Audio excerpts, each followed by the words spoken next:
Let us understand the concept of equilibrium with an example. You see a table that shows us the price points, quantity supplied in physical units, and quantity demanded in physical units for a hypothetical product.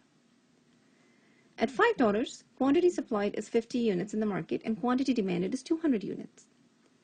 The difference, therefore, which is quantity supplied minus quantity demanded, is minus 150. In layman terms, more buyers are willing and able to purchase the product than what is being supplied by the producers or the suppliers. Hence, it's a state of shortage in the market. Whenever there's a shortage, there's an upward pressure on price, as there will be some buyers who will be willing to pay a higher price to get the product.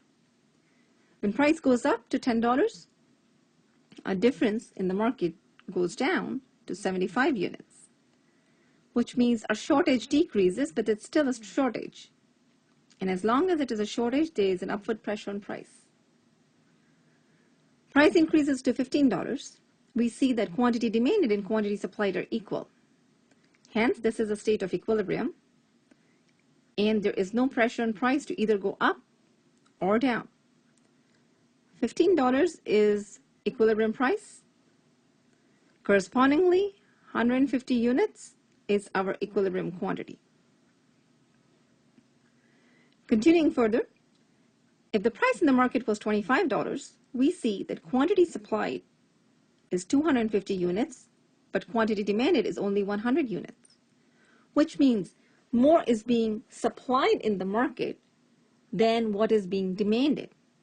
The difference is 150 units. It is a state of surplus. Producers are making more available than what is being purchased by the consumers. Hence, there's a tendency in the market for the price to go down.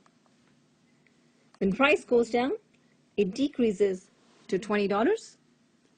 The difference between quantity supplied and quantity demanded is now 75 units, but it is still a surplus, although surplus is lesser. And since it is a surplus, there's a downward pressure on price, which means there's a tendency of price to go down.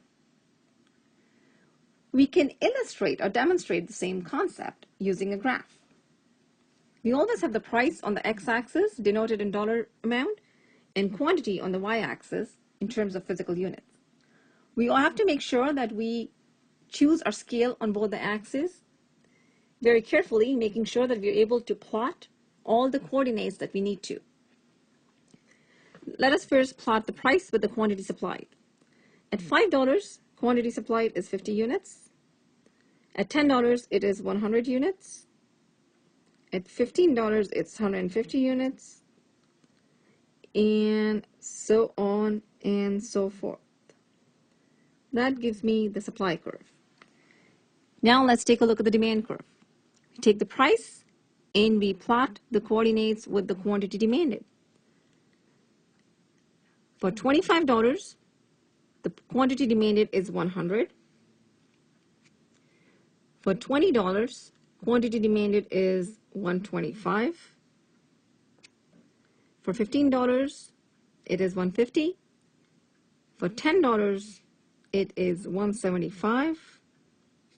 For $5, it is 200. We join all the coordinates and we get our demand curve. We take a look.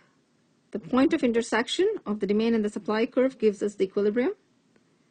Correspondingly, we have the equilibrium quantity at 150 and equilibrium price at $15. At any price point above equilibrium, we have surplus,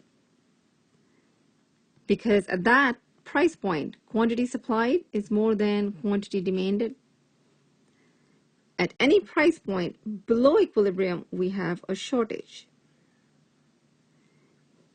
because at that price point, our quantity demanded is more than quantity supplied.